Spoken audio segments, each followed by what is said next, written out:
दिल्ली दंगे से जुड़ा सीपीएम महासचिव सीताराम येचुरी का नाम। दिल्ली पुलिस ने कोर्ट में दाखिल की एडिशनल चार्जशीट। दंगा केस में दिल्ली पुलिस की एडिशनल चार्जशीट में स्वराज अभियान के प्रमुख योगेंद्र यादव का भी नाम। दिल्ली यूनिवर्सिटी के प्रोफेसर अपूर्वानंद का नाम भी दिल्ली दंगे से जुड़ा। पुलिस ने चार्जशीट में लगाया गंभीर आरोप। दिल्ली पुलिस ने 3 आरोपी छात्राओं के बयान के आधार पर येचुरी, योगेंद्र यादव और अपूर्वानंद समेत तीनों को आरोपी बनाया। दिल्ली पुलिस के मुताबिक छात्रा देवांगना, खलीथा, गुलफशरा फातिमा और नताशा नरवाल ने खुद के जुर्म को कबूला, गिनाए कई नाम। दिल्ली पुलिस के मुताबिक गुलफशरा ने किया इकबाल। प्रोफेसर अपूर्वानंद ने सरकार की छवि मुसलमानों के खिलाफ पेश करने और दंगा करवाने की सीख दी थी। दिल्ली दंगे पर दिल्ली पुलिस की एडिशनल चार्जशीट में अर्थशास्त्री जयंती घोष और डॉक्यूमेंट्री फिल्म निर्माता राहुल रॉय का नाम भी शामिल। दिल्ली पुलिस ने दिल्ली दंगे को लेकर आम आदमी पार्टी के विधायक अमानतुल्लाह खान, भीम आर्मी के प्रमुख चंद्रशेखर, उमर खालिद और पूर्व विधायक मदीन अहमद पर भी गंभीर आरोप लगाए। फरवरी में हुए दिल्ली दंगे में 53 लोगों की हुई थी मौत, 581 लोग हुए थे घायल। मेडिकल चेकअप के लिए विदेश गई कांग्रेस अध्यक्ष सोनिया गांधी, राहुल भी मां सोनिया के साथ विदेश के लिए रवाना। आज शाम 4:30 बजे महाराष्ट्र के गवर्नर भगत सिंह कोश्यारी से मुलाकात करेंगी कंगना रनौत। अपने दफ्तर की तोड़फोड़ पर करेंगी बात। कंगना रनौत ने उद्धव ठाकरे पर निशाना साधते हुए कहा कि तस्वीर ट्वीट की, तस्वीर में शिवाजी सौंप रहे कंगना को अपनी तलवार। कंगना ने किया ट्वीट, सोमनाथ को कितने दरिंदों ने कितनी बार बेरहमी से उजाड़ा, लेकिन आखिर में जीत भक्ति की हुई। कंगना के मुंबई को पीओके जैसा बताने के पर सामना में पलटवार लिखा। बाला साहेब कहते थे, राष्ट्रीय एकता का तुनतुना हर बार महाराष्ट्र के मामले में ही क्यों। सामना में मुंबई पर हुई टिप्पणियों पर चुप्पी को लेकर भी उठाए गए सवाल। लिखा, मुंबई का चीरहरण हो रहा था तब सब चुप बैठे थे।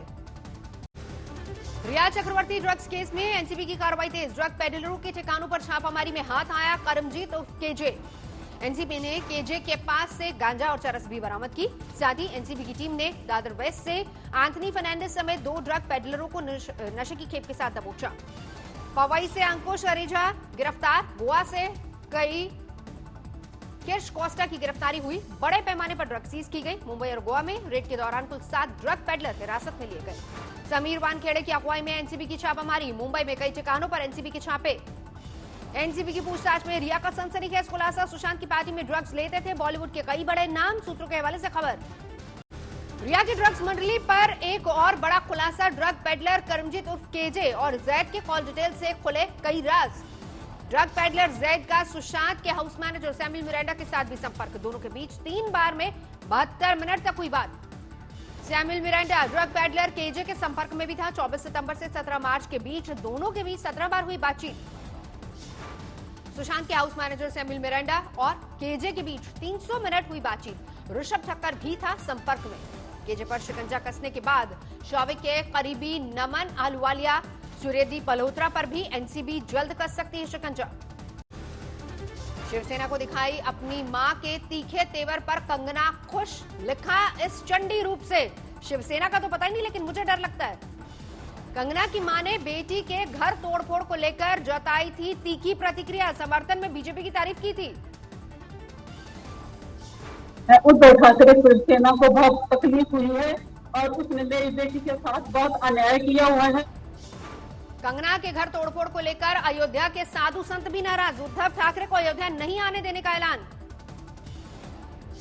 हम अयोध्या से आह्वान करते हैं कि साधु संत और हिंदू जनमानस एकत्रित होकर एक साथ एक स्वर में अगर शिवसेना प्रमुख अयोध्या आते हैं तो उनको अयोध्या आने नहीं दिया जाए। अयोध्या में हनुमानगढ़ी के महंत राजू दास ने उद्धव को बताया रावण, शिवसेना को बताया सोनिया की सेना। कहा, अब अयोध्या में नहीं होगा उद्धव का स्वागत। अखिल भारतीय अखाड़ा परिषद के अध्यक्ष महंत नरेंद्र गिरी ने महाराष्ट्र के मुख्यमंत्री उद्धव ठाकरे से मांगा इस्तीफा। कहा, पालघर में जूना अखाड़े के साधुओं की हत्या के से संत समाज था नाराज। अब कंगना पर कार्रवाई से और बड़ी नाराजगी। महंत नरेंद्र गिरी ने कहा, बाल ठाकरे हिंदुत्व की रक्षा के लिए आजीवन संघर्ष करते रहे, लेकिन उद्धव ठाकरे सत्ता के लिए कांग्रेस की गोद में जाकर बैठ गए। यूपी के प्रतापगढ़ में समाजवादी पार्टी के कार्यकर्ता पिटे, पुलिस ने किया लाठीचार्ज, कई लोग घायल। समाजवादी पार्टी के कार्यकर्ता जिलाध्यक्ष छविनाथ यादव की गिरफ्तारी का कर रहे थे विरोध। पुलिस की गाड़ी रोकने के बाद हुआ बल प्रयोग। शिव सैनिकों की गुंडागर्दी के शिकार हुए नेवी के पूर्व ऑफिसर मदन शर्मा अस्पताल से डिस्चार्ज। उद्धव सरकार और मुंबई पुलिस पर लगाया गंभीर आरोप। पूर्व नेवी ऑफिसर के मुताबिक शिव सैनिकों की मारपीट के बाद उन्हें गिरफ्तार करने पहुंच गई थी मुंबई पुलिस। जेल में हत्या की साजिश का आरोप लगाया। मदन शर्मा पर हमला करने वाले शिव सैनिकों को थाने से ही मिली जमानत। कोरोना गाइडलाइंस का हवाला देकर मुंबई पुलिस ने छोड़ा। मदन शर्मा ने उद्धव ठाकरे पर एक कार्टून सोशल मीडिया में किया था फॉरवर्ड। भड़के शिव सैनिकों ने शुक्रवार को घर में घुसकर की मारपीट।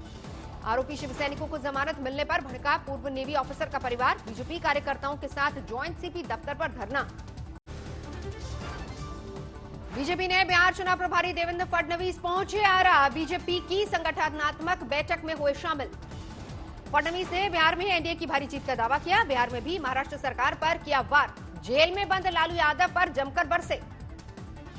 एलजेपी और सीट बंटवारे की खींचतान के बीच बोले फडणवीस, एनडीए से कोई बाहर नहीं जाएगा, कुछ लोग शामिल जरूर हो सकते हैं। विश्वास है कि सबको साथ में लेकर एक मजबूत गठबंधन बनेगा और जैसा मैंने कल भी कहा, ये गठबंधन से कोई बाहर नहीं जाएगा, बाहर से कुछ लोग। फडणवीस ने रघुवंश प्रसाद का किया गुणगान। कहा, अगर वो बीजेपी में शामिल होना चाहेंगे तो उनका सम्मान होगा। बिहार चुनाव में बीजेपी का शंखनाद। बीजेपी ने सभी 243 विधानसभा सीटों पर उतारे चुनावी रथ। चुनावी रथ में लगाई गई एलईडी स्क्रीन से लोगों को किया जाएगा जागरूक। बिहार को आत्मनिर्भर बनाने के लिए मांगे गए सुझाव। बिहार के चुनाव में गूंज सकता है सुशांत की मौत का मुद्दा। चिराग पासवान ने कहा, सुशांत की मौत से हुई चिंता। एलजेपी के नेता चिराग पासवान ने कहा, महाराष्ट्र में रह रहे बिहारियों को लेकर फिक्र, सभी उत्तर भारतीयों को बना जा रहा निशाना। ये चिंता का विषय है। कहीं ना कहीं ये देखा भी गया है कि नॉर्थ इंडियंस को ही टारगेट किया जा रहा है। बिहार चुनाव की तैयारी में जुटी बीजेपी। सीट शेयरिंग पर बात के लिए जेपी नड्डा पटना में। कहा, नीतीश की अगुवाई में लड़ेंगे चुनाव। बिहार बीजेपी के दफ्तर के बाहर भारी भीड़। टिकट के उम्मीदवार भी बायोडाटा लेकर पहुंचे। जेपी नड्डा ने किया आत्मनिर्भर बिहार अभियान का उद्घाटन। प्रचार के लिए बीजेपी की खास रणनीति। जेपी नड्डा ने सीएम आवास पर नीतीश कुमार से की मुलाकात। एनडीए में सीट बंटवारे को लेकर चर्चा। बिहार में बीजेपी की चुनाव समिति के साथ माथापच्ची करेंगे जेपी नड्डा और कोर कमेटी की भी होगी बैठक। बिहार में कांग्रेस पर्यवेक्षक मनोज पांडे बीजेपी और जेडीयू पर बरसे। कहा, असल मुद्दे से ध्यान भटकाने के लिए सुशांत और रिया और कंगना पर बीजेपी कर रही है राजनीति। करेंगे, कभी कंगना को लेकर करेंगे, कभी सुशांत को न्याय मिलना चाहिए ना, ये राजनीति होनी चाहिए। अब केंद्र से लेकर गृह मंत्री से लेकर और नीतीश कुमार जी सब राजनीति कर रहे हैं सुशांत के नाम पर। रांची के रिम्स में लालू यादव से मिले आरजेडी प्रवक्ता मनोज झा। राज्यसभा में उपसभापति के लिए विपक्ष के हैं उम्मीदवार। लालू संग तय की जीत की रणनीति। राज्यसभा में उपसभापति के लिए सत्ता पक्ष के उम्मीदवार हैं जेडीयू नेता हरिवंश मनोज झा की। हरिवंश से होगी टक्कर। बिहार विधानसभा चुनाव के बीच बिहार के इन नेताओं की टक्कर पर सभी की नजर।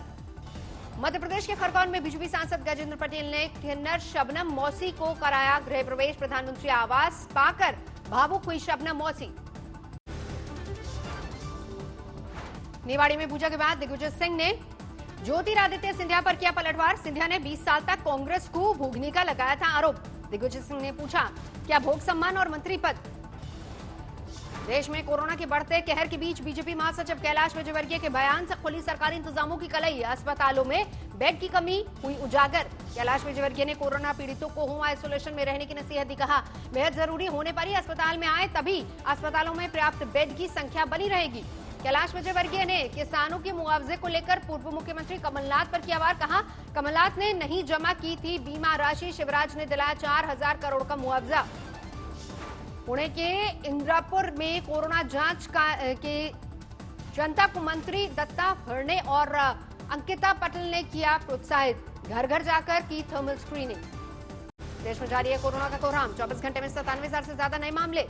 24 घंटे में कोरोना के 1200 से ज्यादा लोगों की मौत। कोरोना से अब तक 77,000 से ज्यादा लोगों की जा चुकी जान। देश में कोरोना के आंकड़े 46 लाख के पार। 36 लाख से ज्यादा लोगों की सेहत हो चुकी है ठीक। देश में 9.5 लाख से ज्यादा एक्टिव केस। कोरोना पर काबू पाना हो रहा है मुश्किल। राजस्थान में 1660 कोरोना के नए मामले। सिर्फ जयपुर में 321 केस। कर्नाटक में कोरोना मामले में तेजी से हो रहा है इजाफा। पिछले 24 घंटे में 9140 नए बीमार। राजधानी दिल्ली में भी कोरोना संक्रमण ने तोड़ा रिकॉर्ड। एक दिन में सबसे ज्यादा 4,321 केस दर्ज किए गए।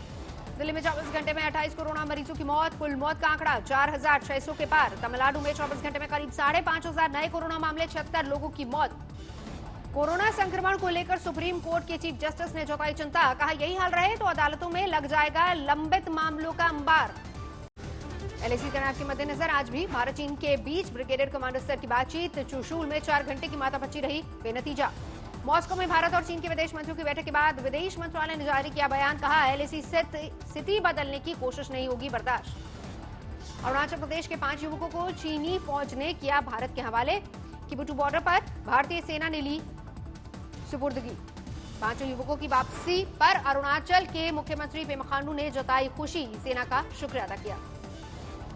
लापता युवकों को छोड़े जाने के बाद परिजनों ने ली राहत की सांस। आज तक से बातचीत में जताई खुशी। कानपुर में बीजेपी के जिला उपाध्यक्ष का जुआ खेलते वीडियो वायरल। एक मकान में महीनों से चल रहा था ये अड्डा। एसपी ने कहा जांच के बाद होगी कार्रवाई।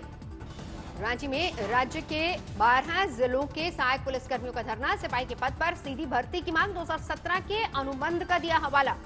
झालावाड़ में कोरोना काल में भंडारे का आयोजन। पुलिस के रोकने पर भी जमकर बरपा हंगामा। ग्रामीणों ने पुलिस दल पर किया पथराव। पुलिस ने किया लाठीचार्ज। जेईई मेंस में मुंबई के स्वयं शशांक चौबे ने मारी बाजी। 100% अंक हासिल कर बने टॉपर। सभी सफल परीक्षार्थियों को शिक्षा मंत्री रमेश पोखरियाल निशंक ने दी बधाई। निसर्ग चड्ढा ने जेईई मेंस परीक्षा में गुजरात में किया टॉप। भारत में निसर्ग का दूसरा नंबर। कोरोना काल में पुणे पुलिस हुई मालामाल। मास्क नहीं पहनने वालों से वसूले 1 करोड़ 40 लाख के जुर्माने। पुणे पुलिस ने मास्क नहीं पहनने पर 27,979 लोगों पर लगाया जुर्माना। प्रति व्यक्ति 500 रुपए लगाया गया फाइन। रायपुर जीएसटी चोरी के आरोप में कारोबारी भूषण सिंघल गिरफ्तार। 12 करोड़ से भी ज्यादा जीएसटी चोरी का आरोप। यूपी के बस्ती में एक शख्स ने पत्नी का किया कत्ल। तालाब में फेंका शव। पुलिस ने गिरफ्तार किया। मध्य प्रदेश के देवास में बागली जेल से 2 विचाराधीन कैदी फरार। फरार कैदियों में से एक अवैध शराब के केस में और दूसरा बलात्कार के आरोप में था गिरफ्तार। लखनऊ में पुलिस से मुठभेड़ में इनामी बदमाश को लगी गोली। पुलिस ने गिरफ्तारी के बाद अस्पताल में भर्ती किया। सीतापुर में एक युवक ने पिता की डांट के बाद खुद को अगवा करने का रचा षड्यंत्र। पुलिस ने लखनऊ में एक होटल से किया बरामद। लुधियाना में टमाटर चोर पुलिसकर्मी का वीडियो वायरल। मंडी के गोदाम से टमाटर चोरी करते सीसीटीवी में हुआ रिकॉर्ड। नोएडा के दादरी इलाके में चलती कार में लगी आग। परिवार ने कूदकर बचाई जान। अमृतसर पुलिस ने चोरी के 4 आरोपियों को गिरफ्तार किया। मोबाइल और हथियार बरामद। गाजियाबाद में गैस रिफिलिंग करने वालों का जोखिम का हवाला देकर एक कारोबारी ने रोका तो घर में घुसकर किया हमला। सीसीटीवी में कैद हुई तस्वीरें। पटना में भयानक हादसा। ट्रैक्टर और एम्बुलेंस की टक्कर के बाद एम्बुलेंस में लगी आग। अस्पताल जाते वक्त ड्राइवर ने तोड़ा दम। जालंधर में एक युवक पर ससुर की हत्या का लगा आरोप। बेटी ने पति के खिलाफ दर्ज करवाया मामला। यूपी के देवरिया में अवैध शराब पर आबकारी विभाग ने कसा शिकंजा। 2 आरोपियों को गिरफ्तार किया गया। यूपी की मैनपुरी में 15 साल की लड़की की कुल्हाड़ी से काटकर हत्या। पानी को लेकर हुए विवाद में चचेरे भाई पर हत्या का आरोप।